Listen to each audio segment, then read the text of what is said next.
안녕하세요.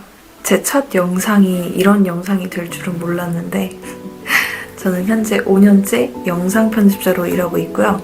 지금 한국에서 일어나고 있는 사태에 대해 한 명이라도 더 옳은 목소리를 내야 한다고 생각해서 물론 집회에 참여하는 방법도 있지만 저는 영상 제작을 하는 게 좀 더 많은 분들이 보실 수 있겠구나 싶어서 영상을 찍게 됐습니다. 사실 저는 그동안 민주당을 지지했었던 사람이에요. 제가 지지했었던 이라고 표현하는 이유는 더 이상 민주당을 지지할 수 없다는 판단이 들었기 때문인데 저도 요즘 제 또래 2030과 마찬가지로 정치에는 관심이 하나도 없었어요. 저는 고향이 광주 출신이다 보니까 가족들도 다 민주당을 지지했었는데 민주당은 선이고 시민의 편, 약자의 편에 서 있고 보수는 악이고 부자들의 편이다. 항상 이렇게만 들어왔고 저도 그게 맞다고 생각하고 살았어요. 그러던 중에 계엄령이 선포가 된 거죠. 종북 반국가 세력들을 일거에 척결하고 자유헌정 질서를 지키기 위해 비상계엄을 선포합니다. 처음에 계엄이 터진 날 뉴스가 나오자마자 엄마 아빠한테 전화가 와서 너 절대 밖에 나가지 마라 라고 하시면서 대통령 욕을 막 하기 시작하셨어요. 계엄하면 나쁜 사람, 독재자 이런 이미지만 떠오르잖아요. 그러니까 저도 덜컥 무서워서 눈물이 막 나더라고요. 지금 무슨 일이 일어나고 있는 건지 그때부터 실시간 뉴스를 찾아보기 시작했는데 저는 원래 좀 창피하지만 뉴스를 잘 안 봤어요. 정치나 뉴스 이런 것보단 예능처럼 재밌는 영상만 좀 골라보는 사람이었는데 계엄으로 하루 종일 실시간 뉴스만 보면서 계엄을 내린 이유와 정치에 관련된 것들을 하나 둘씩 찾아보게 됐어요. 그러다 보니까 어느새 제 유튜브 알고리즘이 뉴스로 도배가 되더라고요. 여기서만 그런 거 아니죠. 뉴스에서는 전부 계엄에 대해 부정적인 내용만 나오니까 뉴스에서 나오는 건 뭐든지 사실이지 이렇게 생각을 했었는데 시간이 지나고 보니까 좀 궁금해지더라고요. 대통령이 계엄을 내린 진짜 이유는 뭘까? 계엄이 실패했을 때의 상황도 분명히 가정을 해봤을 거고 실패한 뒤에 엄청난 후폭풍도 분명히 예상을 했을 텐데 MBC나 JTBC의 뉴스나 댓글들을 보면 대통령 바보고 앞뒤 생각 없이 술 먹고 아니면 서울의 봄 보고 계엄을 내린 거다 이런 뉴스와 여론들이 정말 많은데 윤석열 대통령이 서울대 법대 출신의 사법고시까지 붙고 서울중앙지검장 검찰총장까지 했던 사람이에요. 근데 그런 사람을 우리가 대통령으로 뽑은 건데 서울대 법대에 검찰총장까지 했을 정도로 법을 잘 아는 사람이 뉴스에 나온 대로 술 먹고 한 명분 없는 계엄을 하진 않았을 거고 본인은 이미 대통령인데 탄핵까지 될 수 있는 계엄이라는 위험한 결정을 한다? 여기서부터 저는 윤석열 대통령이 계엄을 선택하게 된 본질적인 이유에 대해 찾아보기 시작했어요. 대체 뭘 얻으려고 이렇게까지 리스크를 감수한 걸까? 우선 대통령이 직접 발표한 1차, 2차 담화문을 처음부터 끝까지 다 봤어요. 예전엔 1분 정도로 편집된 짧은 영상만 봤는데 계엄을 선포한 이유를 처음부터 끝까지 다 보고 나니까 생각이 완전히 바뀌었어요.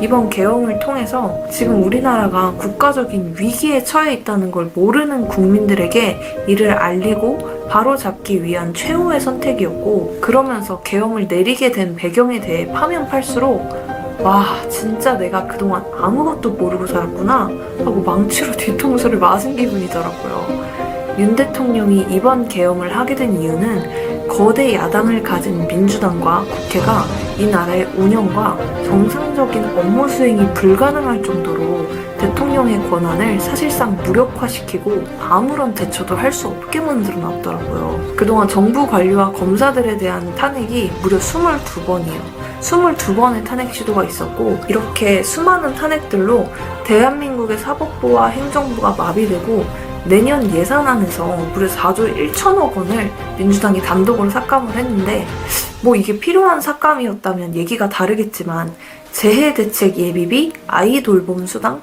청년 일자리 사업과 같이 지금 우리에게 치안 유지와 국가에 꼭 필요한 예산이 삭감돼서 국가가 정상적으로 작동하지 못하게끔 사실상 대한민국을 무정부 사태로 만들고 있다는 거죠. 제가 그동안 정치에 관심이 없다 보니까 나라가 이렇게 혼란스럽고 위태롭다는 걸 이번 계엄을 통해서 알게 됐고, 내가 지지했던 민주당에 대한 실체를 알게 되니까 그동안 무지성으로 민주당만 지지했던 제가 좀 부끄럽더라고요. 그리고 언론들은 공정하지 못하고 민주당에게만 유리한 쪽으로 편파 보도를 하는데, 예를 들면 지금 계속 탄핵 반대 집회를 정말 많은 사람들이 하고 있는데 언론들은 탄핵 찬성 집회 위주로만 보도를 하고 반대 집회는 보여주지도 않거나 일부러 사람들이 없는 것 같은 화면만 보여주는 것도 그렇고, MBC에서 대통령이 담화에서 국민들과 함께 싸울 것이라고 했는데 함께라는 말은 빼버리고 국민들과 싸울 것이라고 보도를 하지 않나. YTN에서는 탄핵 반대 집회 현장에 가서 여기는 탄핵 찬성 집회입니다 라고 보도를 하고, 이런 걸 보니까 언론에 대한 믿음이 싹 다 사라지더라고요. 그리고 제일 충격적이었던 건 부정선거와 간첩에 대한 부분이었는데, 전 국민이 슬퍼했던 이태원 참사가 단순한 사고가 아니라 북한 간첩들의 지령에 따라 여론을 조작하려는 도구로 사용됐다는 사실 알고 계셨나요? 거짓말 같죠? 국민적 비극인 이태원 참사를 이용해 각계각층의 분노를 끌어올리란 북한의 지령을 받은 전 민주노총 간부가 1심에서 징역 15년의 중형을 선고받았습니다. 159명이 목숨을 잃었던 이태원 참사 이후 민주노총 조직쟁이 국장이던 성모 씨는 북한 공작원에게 이메일을 받았습니다.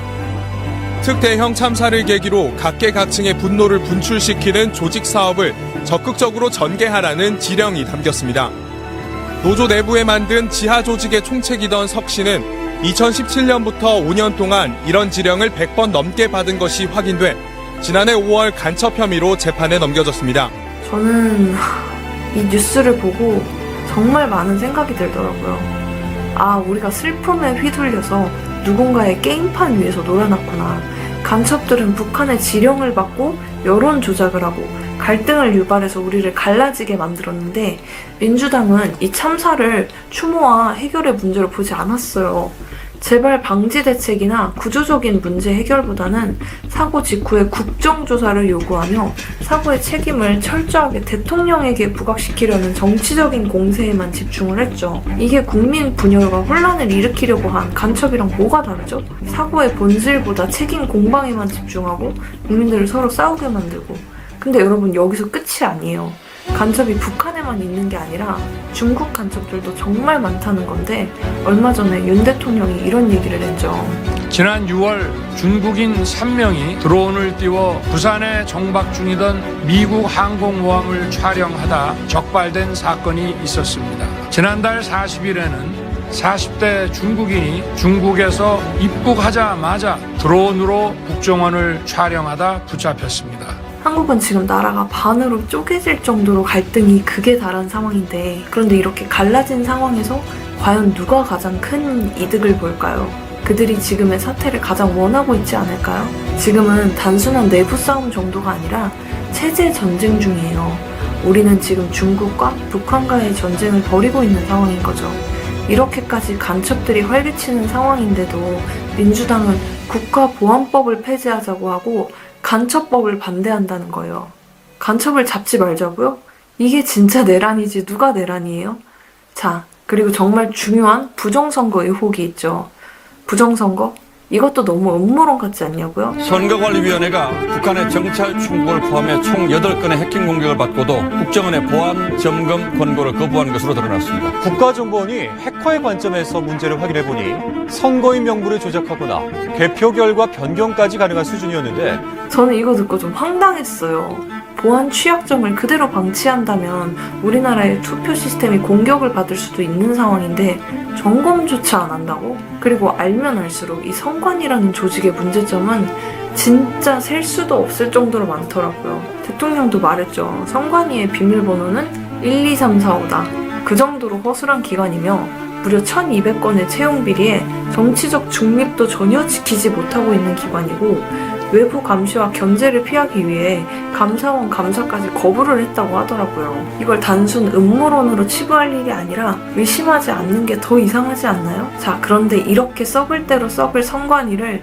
제대로 조사하고 문제점을 도려낼 수 있는 유일한 방법이 바로 계엄이었던 거예요. 선관위는 헌법기관이기 때문에 평시에는 정부나 다른 기관이 강제적으로 개입할 권한이 없고 계엄이 선포되면 군사기관이 선관위에 대한 점검과 조사가 가능하기 때문인데 이번 계엄의 핵심은 바로 국가의 안보와 선거의 공정성을 보호하기 위해 필요한 조치였던 거죠. 선관위의 부정에 관련된 부분은 현재도 계속 조사 중에 있는 상황이고 아마 곧 발표가 날 것 같다고 해요. 부정선거와 관련된 정보들도 조금만 검색해보면 진짜 수많은 증거자료들과 영상들이 이미 많이 있어요. 그리고 그거 아세요? 윤석열 대통령이 계엄령을 선포했을 때 민주당이 뭐라고 했죠? 내란 숙에 윤석열을 이건 내란죄다 라고 하면서 대통령이 헌법 질서를 위협했다고 강하게 비판하면서 내란을 했다는 이유로 윤 대통령을 국회에서 탄핵을 했잖아요. 그런데 갑자기 민주당이 헌법재판소에서 탄핵 심리가 진행되던 와중에 내란죄라는 이유를 쏙 빼버린 거예요. 왜 그랬을까요?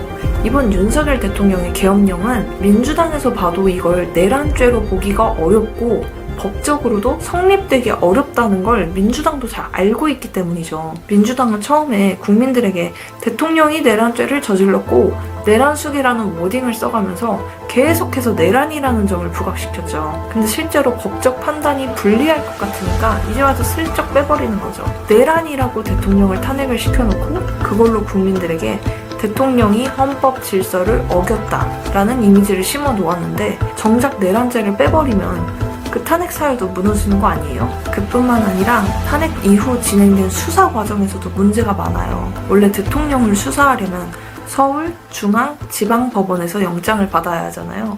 그런데 이번에 서울 서부지방법원에서 영장이 나왔대요. 왜 중앙지법이 아니라 서부지법이었을까요? 서부지법엔 민주당과 비슷한 성향의 판사들이 많다는 얘기가 있어서 영장을 쉽게 받으려고 일부러 서부지법으로 넘긴 거 아니야? 라는 말이 나오는 거죠. 그리고 공수처가 대통령을 체포하려고 했다는 것도 논란이 됐어요. 공수처는 원래 고위공직자의 특정 범죄만 수사할 수 있는데 내란죄 같은 대형 사건은 수사 권한이 없거든요. 그러니까 대통령이 이건 위법이고 받아들일 수 없다라고 반발한 거예요. 결국 민주당은 처음에 내란죄다 하고 강하게 밀어붙였다가 불리해지니까 슬그머니 내란죄 빼버리고 이게 우리가 믿고 따라야 할 법치주의가 맞을까요? 이건 단순한 정치 싸움이 아니에요. 법과 공정성의 문제예요. 법을 지켜야 할 사람들이 그 원칙을 무시할 때 피해는 고스란히 우리에게 돌아오겠죠. 더 이상 같은 국민들끼리 분열되어 싸울 때가 아니에요. 지금 우리가 진짜 싸워야 할 대상은 대한민국을 집어삼키려고 하고 있는 중국과 북한, 그리고 그들과 같은 방향으로 움직이는 민주당입니다.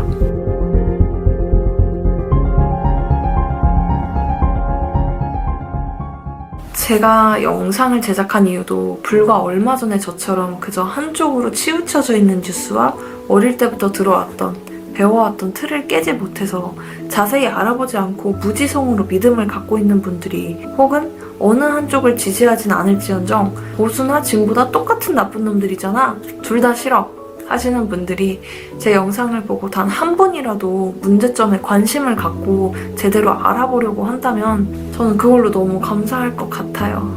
어떤 분에게는 좀 두서없이 들리는 영상일지도 모르겠지만 끝까지 봐주셔서 감사합니다.